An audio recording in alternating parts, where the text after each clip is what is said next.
सब कुछ। अब मैं ये सोचती हूँ कि इस इंसान के लिए मैं अपना परिवार, घर बार सब कुछ छोड़ के आई, और मैं किसी को कुछ बोल भी नहीं सकती क्योंकि घर से जो भागी हुई हूँ। शायद ये मेरी कर्मों की सजा है।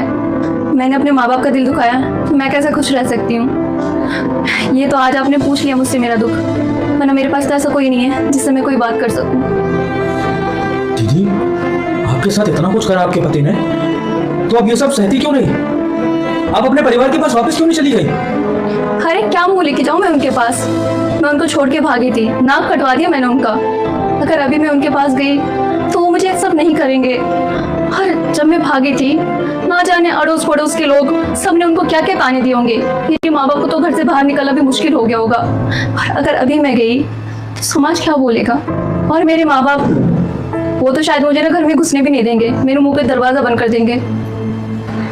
मानता हूँ दीदी, माँ बाप और बच्चों के बीच में एक उम्र का फासला होता है, जिसकी वजह से शायद एक पड़ाव पे आके ना तो बच्चे माँ बाप को समझ पाते हैं, ना माँ बाप बच्चों को समझ पाते हैं। चलिए मान लेता हूँ आपकी बात, आपके माँ बाप आपको शायद एक्सेप्ट नहीं करते, लेकिन आपका कोई भाई, कोई बहन, कोई तो आपके साथ का होगा जो आपके दुख को समझता होगा। अगर आपने उसको बताया होता तो? अब कोई फायदा नहीं है बात करने का। मेरी जिंदगी में जो भी हो रहा है ना, वो मैंने खुद किया है, अब वो मैं सिर्फ कर रही हूँ। तुझे सब कुछ पता है ना बहन? हाँ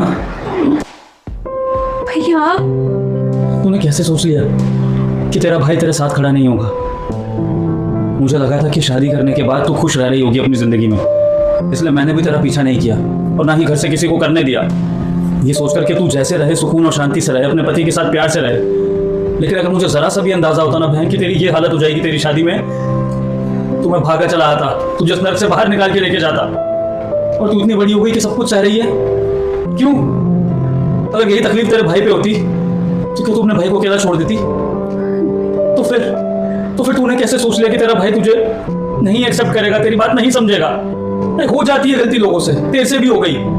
मम्मी पापा समाज कोई एक्सेप्ट नहीं करता तो कोई बात नहीं, मैं तो तेरे साथ होता ना।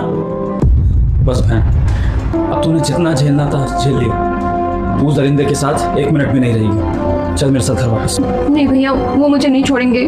मैं घर गई ना तो वहाँ से भी मुझे ढूंढ के बहुत मारेंगे। ऐसे कैसे मारेगा? जब तक तेरा भाई जिंदा है ना, कोई तेरी तरफ आंख उठा के भी नहीं देख सकता। उसने तुझ पर जितना जुल्म करना था कर लिया, अब तेरा भाई आ गया है और अब कोई तुझे कुछ नहीं कह पाएगा। तू इज्जत से सर उठा के रहेगी। चल।